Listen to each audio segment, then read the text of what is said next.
welcome to the show where today we have a growth mindset special around the topic of potential. And it's not just me who gets excited about potential. In fact, Pope John the 23rd was obsessed with potential, and he has a great quote to kick us off. He says, "Consult not your fears, but your hopes and your dreams. Think not about your frustrations, but about your unfulfilled potential. Concern yourself not with what you tried and failed in, but with what it is still possible for you to do." And for me, potential is a really fascinating concept because we never really know how much potential we have. And often we can miss opportunities due to social pressure to conform or our own internal worries of failure. And then, of course, the moments where we simply make the wrong decisions in life or realize too late what we should have done. As they say, hindsight is a wonderful thing. Well, to help me today on the topic of potential is one of the best people on the planet to be talking about it. Heather Moyse is a 2-time Olympic gold medalist in bobsleigh, and she is also in the Rugby Hall of Fame as the leading try scorer of the 2006 Rugby World Cup. And she is a Canadian legend. But what is crazy about Heather is that she didn't start professional sport until she was 27 years old, and she almost missed her entire athletic potential. She didn't lift a weight before she was 27 because she didn't want to look buff. But since then, she's not only built Olympic winning biceps, she's built a deep set of psychology-informed mental models that helped her reach the successes that she's had, and she's also helped many others along the way. She is so in love with the area of potential that she even wrote the book Redefining Realistic, which is honestly a great read. In the episode, we cover a little of her history today, but mostly we dive into different concepts for realizing our potential, and we discuss things like energy takers and self-sabotaging behaviors, the psychology of performance, and how to reduce regrets. She is an absolute blast and has truly been there and done that. She doesn't just talk the talk, she walks the walk, and I think you're going to learn a lot today, so stay tuned. We kick off on the concept of how Heather first came to realize that potential is not about talent that you do have, but talent that you don't have yet. So I had a coach. His name was Garth Turtle. After an athletic banquet, I walked into his office just before going home with like this armful of trophies or awards or whatever. And I was expecting him to say something like, "Congratulations," or "well deserved," something like that. And he just kind of looked up and shook his head and he said, "Oh, Heather, you have so much potential." And I was like, "Dude, you're being very weird." And so I just turned around to leave. And he said, "But just before you leave, Heather, potential is just talent you don't have yet." And so that comment literally had no effect on me at the time. And it actually didn't have any effect on me for 10 years. I mean, I grew up in a small town, but as soon as I started bobsledding, and it was just like all this doubt came, like, I've never done this before. I'm learning a new sport, and I'm just like, potential is talent you don't have yet. So how do you fill in that gap? How do you know what you're really capable of? And so for me, my whole business right now is around helping people discover what they're truly capable of, because my life is kind of proof that you're capable of way more than you give yourself credit for. And my parents were very supportive and very encouraging. There was never any limiting beliefs passed on by them. I feel very fortunate that I grew up with parents who weren't sports fans, because I feel like with my genetics, I could have very easily, had I had crazy sports fanatic parents, I potentially could have been pushed into levels of sports and doing things that felt pressured to do sports. And the joy might have been taken out of sports. And I probably would have burnt out a lot earlier. I kind of joke saying I'm lucky that they could have cared less about sports. They cared that I and my siblings were doing things that we loved. And they were excited to know that I could do something at career level or professional level for sports. I was really happy that I wasn't ever fulfilling a lifelong dream they had, or feeling any kind of external pressure from them, feeling that the love and support that they had for me and my siblings and for what we were doing was absolutely unconditional. And by that, after I finish speaking at events, I often get questions from parents, and a lot of them are kind of these parenting questions in and around with their kids being involved in sports and how do you help get them to the next level. And I love these questions, but there are some questions that I have to be very intentional with my answer, because based on how that question is framed or presented, it almost makes me cringe on the inside for their child. It makes me cringe thinking about the pressure that child must be feeling to perform for their parent, and not necessarily because they actually love it. And so I often share this story about when I first started bobsledding. The first race on the World Cup circuit just happened to be in Canada. It happened to be out west in Calgary. And my parents were like, oh my gosh, well, the first World Cup, it's so close. We're going to fly out and watch it. And I said, Mom, I have no idea if I'm going to be racing. Like, I won't even know until like literally 2 days before the race if I'm the one racing or not. So you shouldn't come all like, no. And and I said, it's expensive. Like, you can't fly all the way. I might not even be racing. And she said, Heather, you should know by now, we're not coming out to watch you. We're coming out to support you. And that line is so powerful. And I have shared that with so many parents, because that is the true definition of supporting your child. Do you still go and get just as excited to go watch your child play if you know that they probably aren't even going to get on the field or on the court? If they're just riding the pine? Are you going to be like, oh my gosh, that was a great game. Like, your team did amazing. I'm so proud of you as being part of this team. Or are you going to ask why they didn't get to play, what the coach is like, all these different things?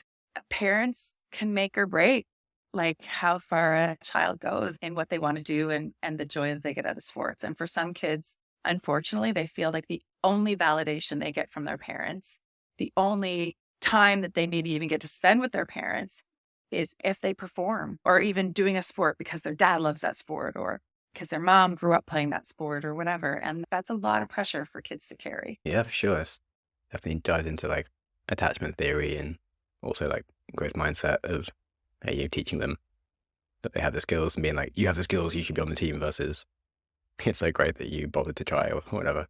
Interesting.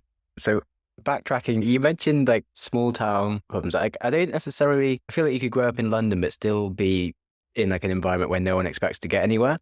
And like one thing, so my sister had an art scholarship to a really good girls' private school in the UK, but her husband just went to like the normal state school. And he just says like there's such a big difference between like her friends and how they've lived their life just based on what they think their potential is. They just sort of swan about just knowing that they can do stuff. Whereas his friends just don't have this mentality that they can just go out in the world and get good jobs or do cool things. You're right. It's not so much geographical location at all.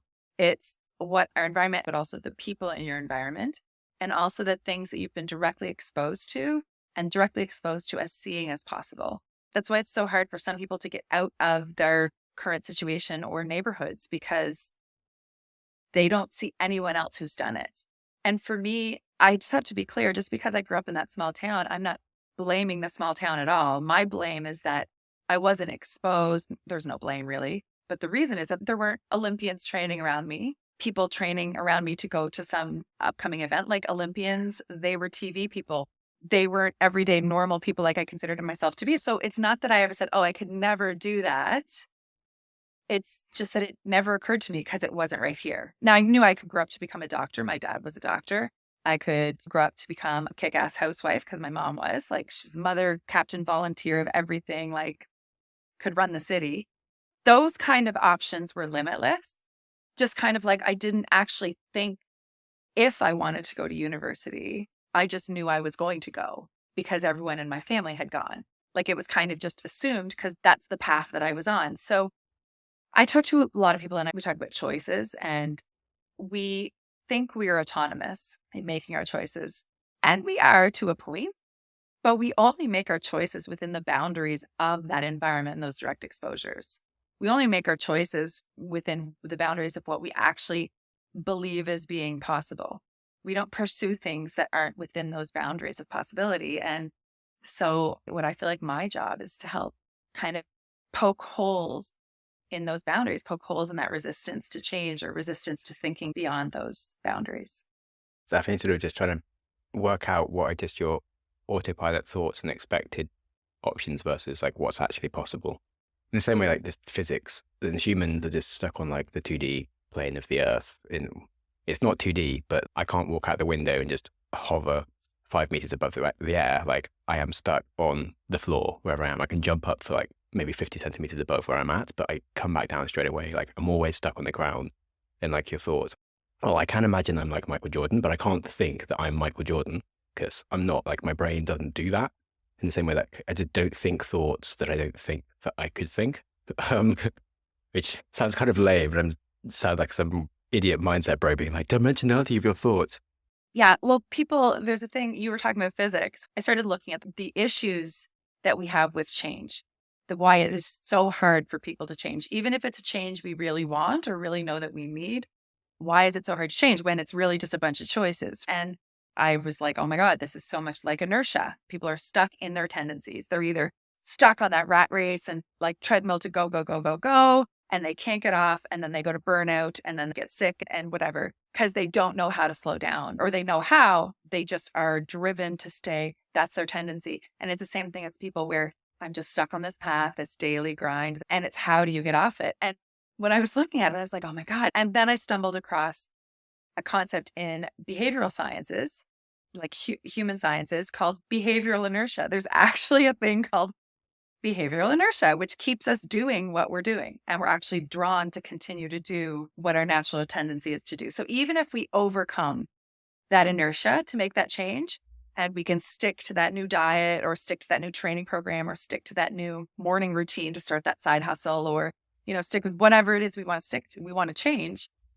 All of these, there's still that friction that's wanting to pull us back. So we still have that inertia and that friction to overcome in order to make lasting change. And the component within that inertia and the friction when it comes to behavioral inertia, this wasn't in the report, like in the actual sciences. She didn't dive deep into this at all. But this component that's the same in physics is mass, like how heavy something is, the weight component in friction, the weight component in inertia. And so the mass, when it comes to behavioral inertia, I think is influencers. And we think of outside influencers that, these social media marketers and all these things that help make our choices. They influence our choices. But the other influencers are our core beliefs, our core values, our sense of identity, and our assumptions. All of those things are the things that will keep dragging us back. So even if we initially make that change and we're like, oh my gosh, yes, I'm on a roll. I've done it for a month now or whatever, 3 weeks and all that stuff. It's as long as we can still overcome that friction of pulling us back, of, that comment that our stepfather or that our teacher or that girl in the corner said from when we were in high school or when we were 11 or whatever, that comment that basically makes us feel like we don't deserve that, or that we're not worth that path, or that we can never amount to anything. Whatever those comments are, if we can't overcome that constantly long enough to a point where that all of those choices then becomes your new inertia, until we do that, then you're always struggling and fighting against and always kind of getting dragged back to our normal state. So it's the same thing as moving forward, like the rat race, on the treadmill, these go, go, go type A, like in business or whatever. They may have that core belief that if they do not do that, if they do not provide for their family and they do not work that hard, then they are worthless, or that they don't deserve something, or that their family won't love them, or that, there's no validation. Whatever that core belief is, it is driving and fueling whatever behaviors we're doing. I've done that social pressure personality disorder one that definitely spoke about the concept of the reason we might do things. And there was a whole case study on someone that basically was just following success pathways just to sort of try and please others rather than doing anything for themselves. And yeah, there's just so much of that is just due to our expectations of what other people will think of us, which is ridiculous. Unless it's an absolute phobia, all of our fears are rooted in the lack of connection, of judgment, of ridicule, of isolation, of being shunned by other people. And so that's where our fears are rooted in. It's not really failure or success or even trying. It's what we assume that any of those will bring. And if we fail, then people will judge us. If we try, people will judge us. If we succeed, people will judge us. It's whatever's rooted in those things. It can certainly hold people back from discovering what they're actually capable of. It's the same thing as someone saying that they're going to take time away and just go away by themselves and kind of recharge their batteries. Like some people won't do that because they're worried about what people will say. Oh my gosh, she thinks she's so just important and deserves this time off. Or who does he think he is to take a week off and go to the mountains or, go on this retreat or something? Like we're all worried. We're all worried about what other people will think. I'm currently writing an episode on the concept of like things that sound really lame to work on. Like I'm working on my enthusiasm or something because of it's such a life skill, but it sounds like it doesn't compute to say that you're doing it, but it actually makes sense to work on and get better at. And like things like that, you're like, yeah, like, there should be so many things that you don't get taught at school, but you should know for life, which is really fascinating.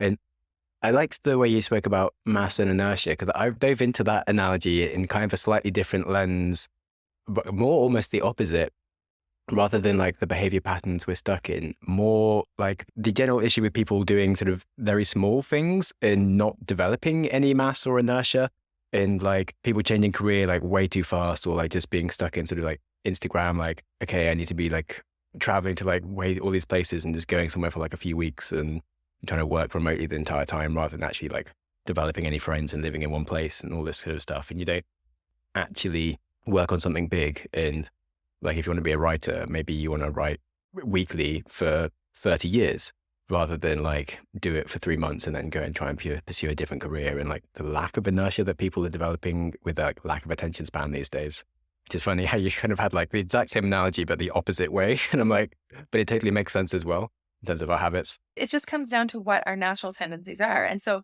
part of to get over our inertia is, for some people, it might be making, and I think that's why a lot of people make extreme changes, is because it's so far away from the norm that they feel like they won't be pulled back as easily. But sometimes those big ones, for some people, are harder to maintain. So it's almost recommended to take these smaller steps until that actually then gets adopted, almost like habit stacking or doing all these things to make that the new norm, and all these little tricks and hacks. Identity change, some of it can be really much easier to do very slowly, and some of it can be a bit more of like a hard, I'm a vegetarian, kind of whatever. So talking about some of those belief changes, for me, it's about lightening that load, like the formula. In order to overcome the inertia and friction, on this side, force has to be greater than the inertia and the friction in order to make a change in physics and behavioral science. If the force is actually a combination of our motivation and our energy, then it means that has to be bigger than our inertia and our friction. So the motivation, which is the reason why you're doing it. So that's why Simon Sinek talks all about this why. Like the bigger the why, the easier it is to overcome this inertia.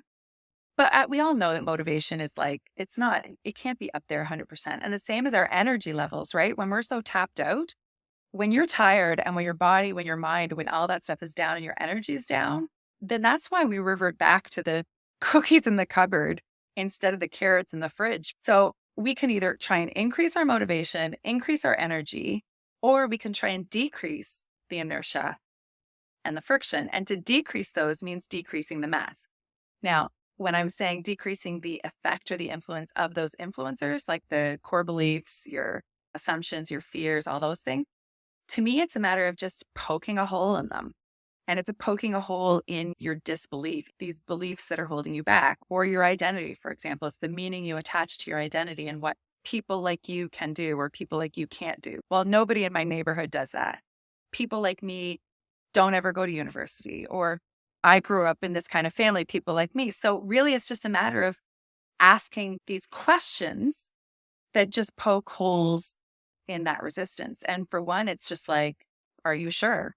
Like the easiest question is, are you sure? Is to poke that initial hole in it. Like people like me don't do that. Well, are you sure? Another one would be, says who? Like, who says that people like you can't go to university? Or are you sure that, single moms can't also have a side business? It pokes a tiny little hole just so that you can kind of see a little bit of the possibilities, like, And then I talk about the how factor. So as soon as you get that hole poked in there, then you flip over to the how factor. And it's like, instead of can I do something? Don't ever say, can I do something? Because it only gives you a binary answer of yes or no. And when you have a can I do something, binary yes or no, if it's something you really, really want to do, then of course it's going to seem so big and so huge to you. And so you're probably going to be like, yeah, probably not. Right? Like if someone, for example, wanted to be the number one podcaster in all genres in the world, and they're like, well, can I do that? Someone starting off might say, no, can't do that. So then they won't even try. But if you say, how can I? Just adding that adding the how can I? Then all of a sudden, like, how can I? How could I do that? It would be like, what would be the steps? And you're automatically thinking of solutions. And then the other one is when you're setting your goals, instead of setting a goal as some binary success failure, like number one podcast in the world, success or failure, you set it as a spectrum. And as soon as you say it's not about achieving it or not, it's about how, again, you're in the how factor. So how close can I get? It actually takes the pressure off you. And it also disempowers the naysayers. So anybody who's like, oh my God, as if you're really going to do that, you can very easily say, yeah, you know what? You're probably right, but I just want to see how close I can get. That is it. It shuts them up. They have nothing else to say. It even kind of shuts up the little voice of doubt that we all have in our brains, right? And you're like, you know what? Yeah, I might not make it, but I'd like to see how close I can get. And coming fifth in the world or 10th in the world or whatever, it's way better than if you just hadn't done anything at all. I think some people are more scared of failure than others because, yeah, I've always been just excited by like possibility and what could happen. But one thing, I guess, on that is that it can almost feel like rude to tell someone that they're not meeting their potential, as in to be like, oh, but you could do this. And like, you feel like you're saying that what they're doing isn't good enough. And for some people, it can be kind of offensive. So I do like the way that you pose the questions of like letting them come to the conclusion rather than you sort of telling them that they're not good enough because of, yeah, I have always struggled with that myself because I always see the potential in people. But then how do I tell people without being offensive of like saying that they've just got a useless life compared to what they could be doing? My goal, I guess, is to help people realize as long as they know that they're capable of way more than they think, like we're all capable of way more than we think we are. So I think those questions help them decide and help them see the possibilities. Like all you have to say is, oh, I could never do that. Well, are you sure? What evidence do you have that shows that you can't do that? And if they go off and start listing all these things, you'll be like, okay, you could always pop up another person or pop up. Now, say if you're choosing to stay where you are, or if you're choosing to take this path, then that's fine. Just it's about accountability. It's about owning that. If you don't want to go to the gym, dude, don't go to the gym. Like, I don't want you to go to the gym if you don't want to go to the gym, but just don't say it's because you don't have time, or don't say it's because of whatever. Just say, I'm not going to the gym because I don't like going to the gym. Our choices, they reveal our priorities. So you might as well just own the consequences of your choices. Even if you see the potential in somebody, I don't want someone to become the president or the prime minister or the whatever just because they can do it. Like I came up with this little flip the script thing where I was just like, just because you can doesn't mean you should. So that is where the happiness factor comes in. That's where the fulfillment factor comes in. I had a client who was a very outwardly successful lawyer, very inwardly feeling not successful, feeling very hollow, unfulfilled, kind of like, how did I get here? Like just, it was just momentum. Like just got caught on that, go treadmill, whatever, promotion, corner office, raise, partner, like all that stuff. And it's just like, yay, like those feelings are great. Those dopamine hits all the way up. And then all of a sudden it's like, whoa, this is my life. Like, what am I doing? How did I get here? So for me, it's just like, yes, just because you can do something doesn't mean you should do something. And just because you have so much potential in one area doesn't necessarily mean that's the right road for you. But you may also have a lot of potential on this path and on this path and on this path. And it's just a matter of choosing which path you want to go on. It's a good question around the concept of like, are you doing something because you want to do it or because you don't know how to stop? Or because you haven't given much intentional thought. I had someone come up and talk to me about my decision to not have children. She has 2 children. And she said, I guess I'm feeling very overwhelmed because even though I thought about having kids, I never thought through it. She said it affected her career, her ability to travel, all of these things. But yet we live in a society where she would never be able to admit that out loud to anyone else. Also, because she does love her children, but to admit that, like she probably feels shame anyway, just thinking it. It was interesting to hear her say that.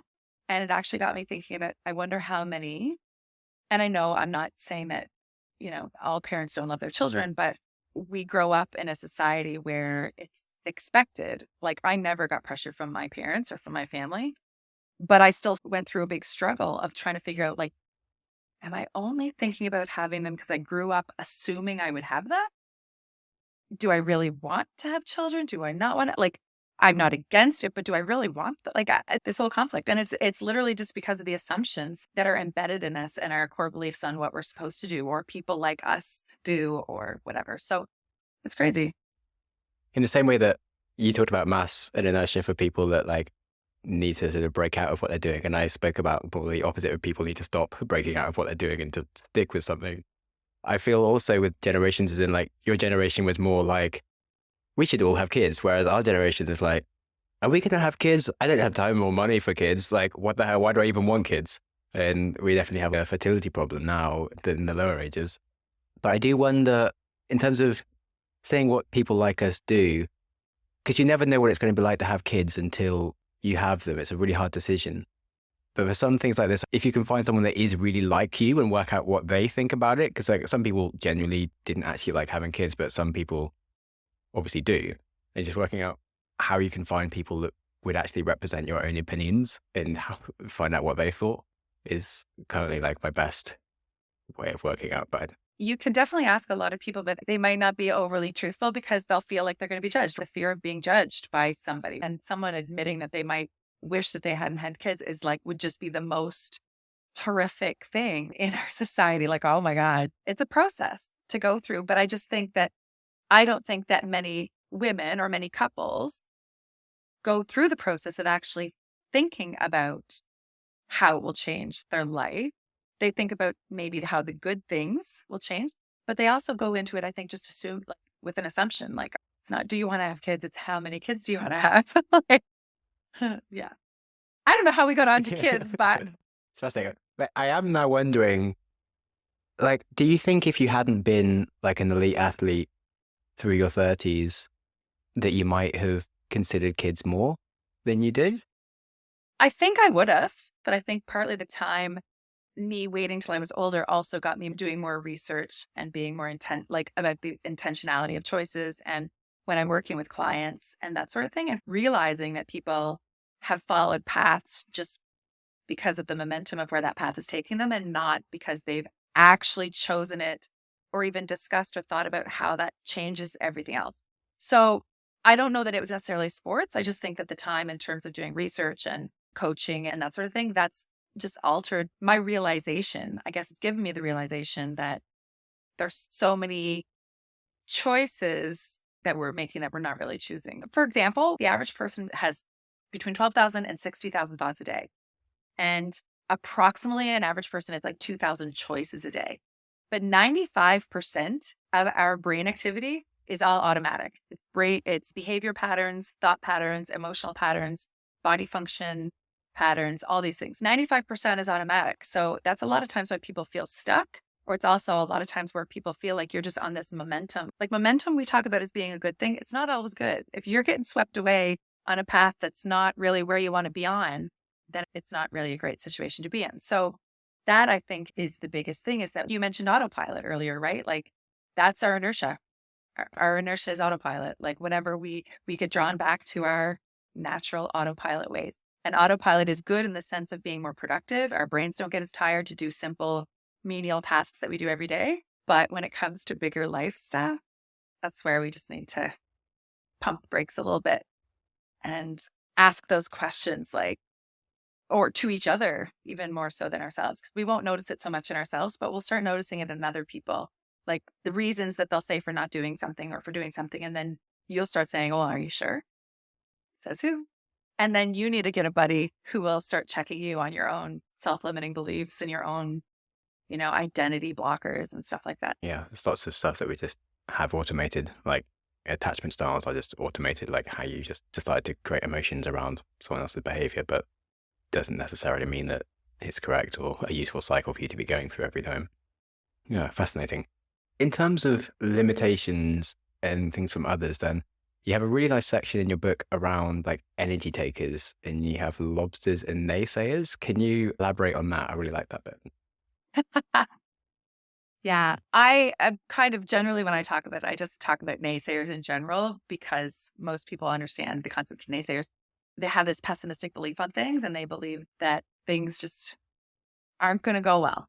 regardless. They just kind of see the bad and they suck the energy out of the room and all that stuff. Lobsters are a little more subtle. So I grew up on the East Coast in Canada, where the lobster fishery is huge, massive industry here.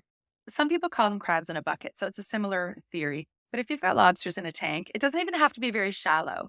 Lobster will look like it's crawling out of the tank, and another lobster will crawl on its back and literally kind of pull it down. They could all probably get out of the tank, but they kind of crawl on each other and pull them back down into the water.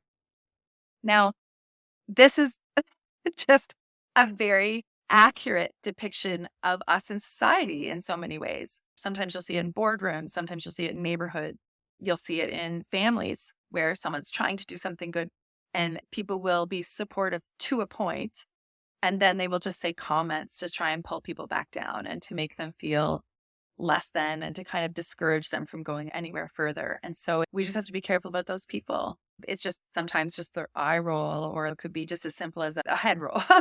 Goes from an eye roll to a head roll, but it could be a comment, it's overhearing something, just those people who are just trying to pull people back down. And a lot of that is in Jen Sincero's book. She had this quote, and I put it in my book because I loved it. I'm going to butcher it right now, but it was something like, people don't want to see you succeed because they've spent a lifetime convincing themselves that they can't succeed, like they can't do it. And it's true, right? Their own core beliefs or their own, assumptions and fears or whatever have limited them, have sabotaged their own path, their own success.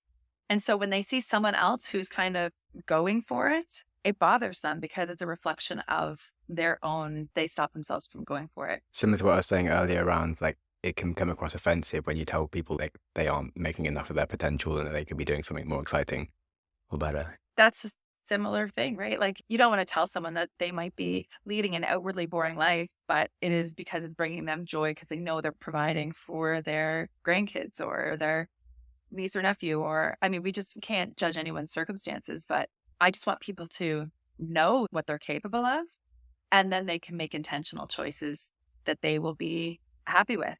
Because if you're making choices that you're happy with, then that's when you lie on your deathbed and have no regrets. But you can't regret something if you had no control over something else.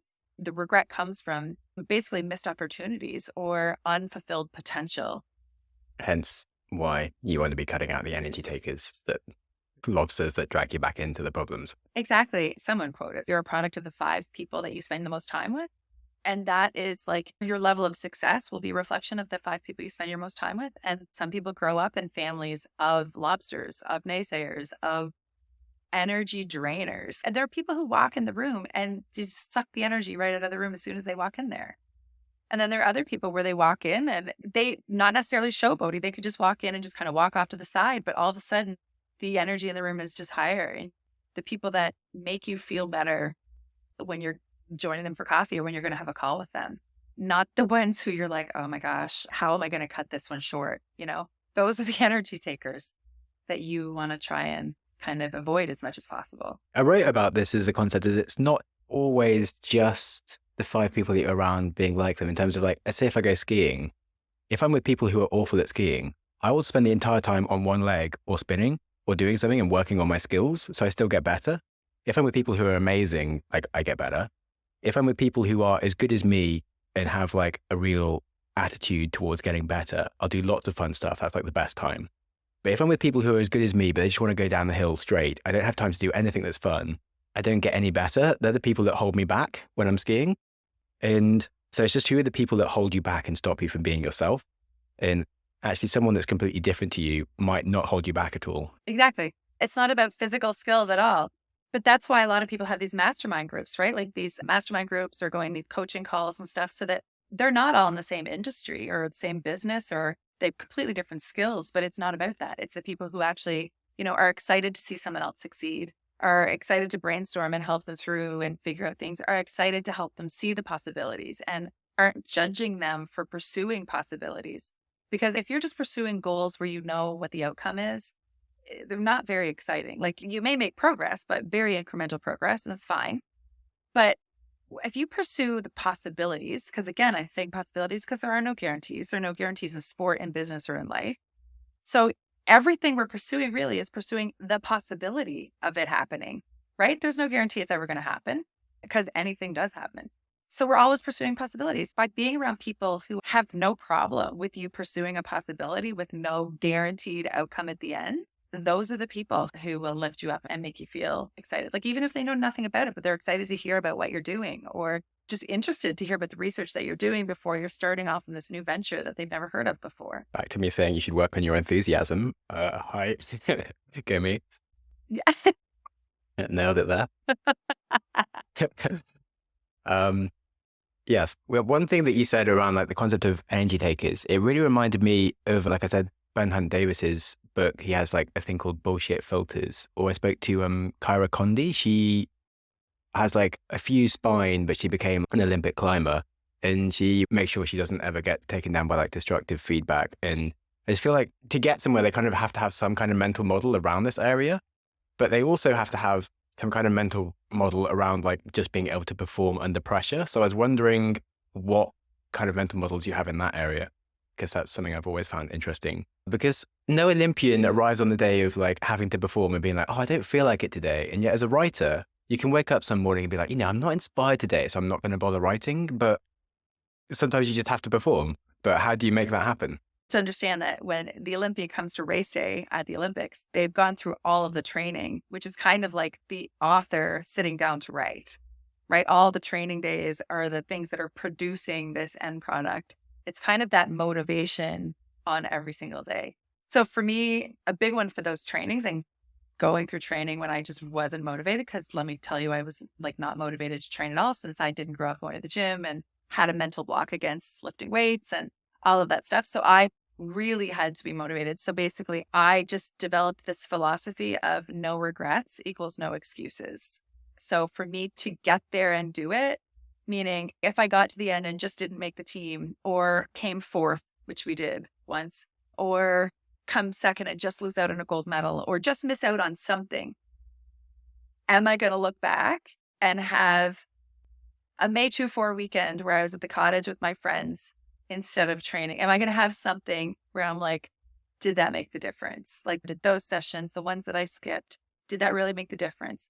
So that was kind of my decision making on, those fork in the roads where I'm like, oh my God, I feel like crap today. I don't want to go. I just want to have a normal, lazy summer day. But you go anyway because you don't want to be still sitting on that same couch watching someone else up on that TV when it could have been you. So it just comes down to these choices at the time. Now, when it comes to performing, for me, it was about downplaying the importance of the event. So all of this has to do with, have you heard of the optimal level of arousal or adrenaline? Some people call it adrenaline. I haven't heard about it in that circumstance, but I'm interested. So optimal level of adrenaline. So if you have this bell curve on the y-axis, that's your level of performance, right? So you want to get the very top of the bell curve. And across that is your level of adrenaline. So if you do not have very much adrenaline, like you're not stressed, you're going to go up against an easy team or it's just an easy day. Or maybe when you're writing, if you've been writing for a while, you're like, oh, it's just a day. I'm not up against any competition. I don't have a deadline. I don't have whatever. Then you are on the lower end of the bell curve and you're not going to be as productive. You're not going to perform as well because you're not in your optimal zone at the top. So for some people, it's these pep talks. That's why teams have these like rah pep talks, and these like people are listening to music to jack them up and to do whatever to get them to that level where they can get enough adrenaline to actually execute what they're physically able to execute. On the opposite end, if they are way too jacked up, if they are way too nervous, if they are way too stressed, then that's where they're going to be so nervous, anxious. They're going to make mistakes that they normally would never make. They're going to make choices that they normally wouldn't make. So that's basically their focus spots where they can kind of hyper focus, where they can perform and all that stuff. So for me, for example, like I had a playlist I listened to all year during the World Cup season, but at the Olympics, there were some things that I had to adjust. And so I changed my playlist out and listened to we're talking about thousands of people there. And I don't need help getting my heart rate up because the environment is doing that for me. So by bringing that down again, it gets you kind of into that better headspace. And that takes practice. You kind of have to figure out what those are. But it's the same thing as anyone going into a big pitch. Like if they're in some marketing company and they're going to pitch to the biggest client they've ever had to pitch for, and they know all their information. But managing that curve helps put them in a place where they can execute or deliver the knowledge that they actually have, the skills or the knowledge or whatever that they actually have. If it's too low, not going to deliver. If it's too high, not going to deliver. So it's a matter of finding that kind of sweet spot. So if I had to downplay the importance of the Olympics, I was like, okay, it's just another race. I never went to the athletes' lounge and watched other athletes compete.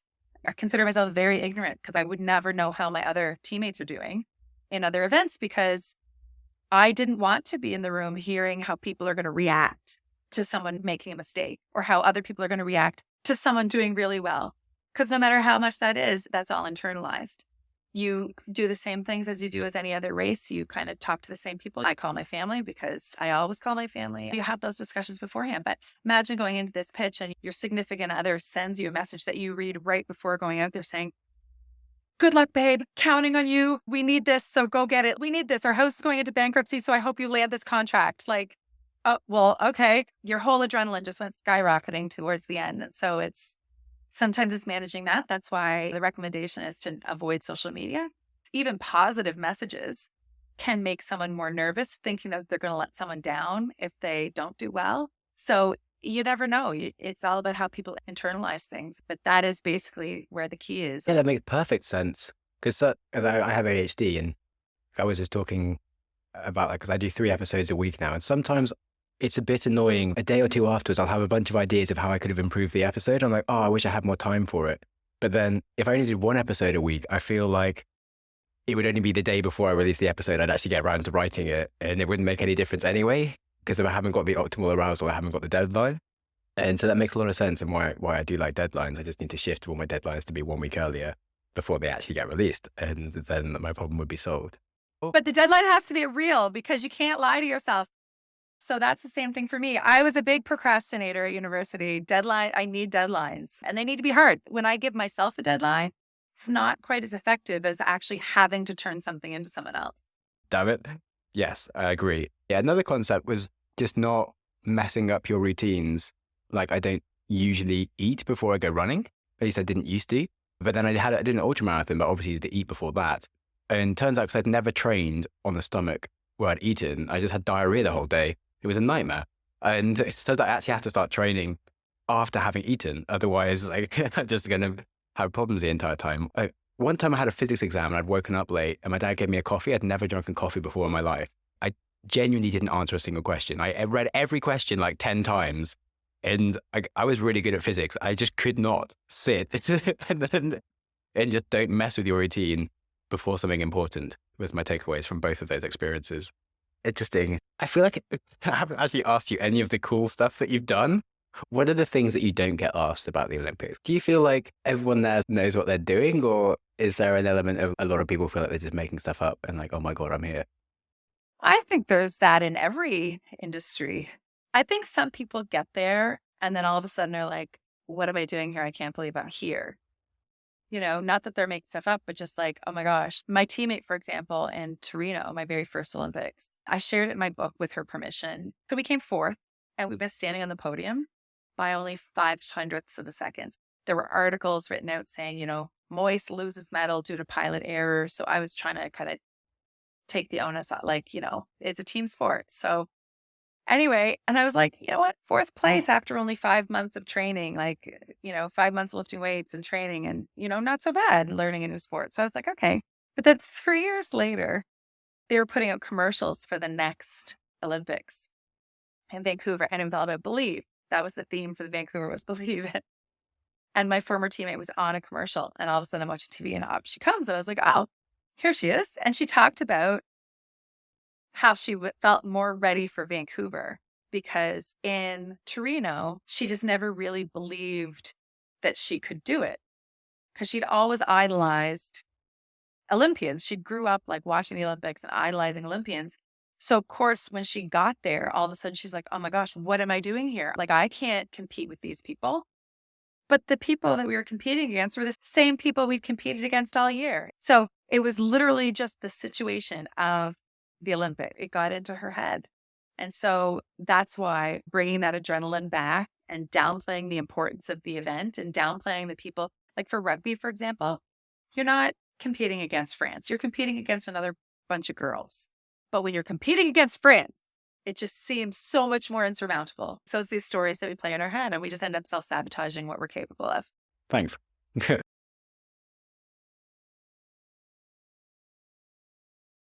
Okay, so I have two wrap-up questions. Firstly, what is one of your earliest memories? I feel like I have a lot, but I have little. I remember doing concerts and dressing up and doing shows for our parents. I remember lining up teddy bears and pretending to be a photographer, take pictures of teddy bears. I also remember lying to my mom and having to send my friends home. It was something as simple and stupid as my brother coming and bringing us little cookies and passing them out to us. And I ate mine super fast. I think it was even those arrowroot cookies, like nothing fancy at all, but I scarfed mine down. And then I went out to the kitchen and I said I didn't get one. And my mom said, "You didn't get a cookie?" And I said, "No." She said, "Are you sure?" I said, "Yeah, I didn't get one." "Well, your brother took cookies in for everybody." "Well, he didn't give me one." "So Heather, you're telling me that you did not eat a cookie?" And I said, "No." "So can I get another one?" She goes, "Come with me." And she took me by the hand, took me into the bathroom, boosted me up onto the sink so I could see in the mirror, and there were crumbs all over my face. So then I had to go into the other room and tell my friend that she had to leave because I told a lie. And so that was it. Like ownership, right? It's consequences, but it's also owning why. Like not just telling her she had to leave. It's not blaming my mother. It was my fault that she has to leave because I told a lie. And that's probably why I have such a strong feeling of accountability, ownership of our choices and the consequence of our choices and stuff. There are a whole bunch of memories. Okay, then the other question is, what is one of the kindest things someone's ever done for you? There's so many kind things. I don't know. I feel very fortunate. Even messages I receive from people, like messages I receive from people, like after having read my book or after hearing me speak on stage or something where they will reach out and say that something I said has impacted them. That is kindness to me because they don't have to do that. They don't have to let me know that something I said helped them. So it's them going out of their way to do that. Thank you. Great interview. It was wonderful to have you on the show. And do you want anyone to follow you anywhere, or what's the best way if someone wants to contact you? Yeah, if people want to contact me, they can reach out Heather at heathermoyse.com, or they can go straight to my website, which is just heathermoyse.com. It's just easy. Or they can go through my Instagram, which again is just under my name, Heather Moyse. Nothing fancy, nothing confusing. If people are interested in my book, same thing. It's all on my website, whether they want the audiobook, soft cover, hardcover. There are links that can take them where they want to go. Instagram, Facebook, LinkedIn, they're all under the same handle of Heather Moyse. So it's pretty easy to find. Cool. All right. Well, thank you so much. It's been wonderful. You're welcome. Thank you so much for Heather coming on the show today and providing so many cool mental models and ideas to get out of our own self-limiting beliefs and practices and operate closer to our potential. It was a total joy to have such a legend on the show. As she said, one of the kindest things that you can do for others is to not be a naysayer and encourage them in their crazy ideas or let them know that they've done a good job. So do reach out to her if you thought she was cool or if she brightened your day at all. And do feel free to leave a good comment or review anywhere that you listen to the show to also help me. I would also love to remind you that at the moment I am taking calls with any listeners on Wednesday afternoons because I am having a few ideas for the show direction that I would love to have your feedback on. And in return, I'm happy to help you with any questions that you have whatsoever. It is just nice to see some new faces. There are a few of you who do comment a lot, and I would especially love to see any of you, you know who you are. But honestly, it doesn't actually matter if you're a long-time listener or if this was your first episode, it would still be nice to have a chat. And on that, life is too short to let naysayers and lobsters in your life bring you down or to lie to your mum. So be kind to yourself and your mum and take as many opportunities as possible to climb trees and smile at strangers.